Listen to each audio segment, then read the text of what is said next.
दिनांक 14 जानेवारी रोजी Venus corner येथील सिग्नल जवळ अज्ञात 5 ते 6 जणांनी मिळून काहीही कारण नसताना केएमटी बसवर दगडफेक केली आणि बसची तोडफोडही केली।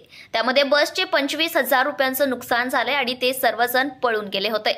अशा विनाकारण दहशत माजवणाऱ्या 3 आरोपींना स्थानिक गुन्हे अन्वेषण शाखेने आज दुपारी ताब्यात घेतले।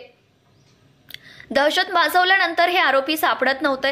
पोलीस निरीक्षक रवींद्र कळमकर यांनी अंमलदार संतोष बर्गे, वैभव पाटील, प्रवीण पाटील, महेंद्र कोरवी यांचे एक पथक तयार केले होते।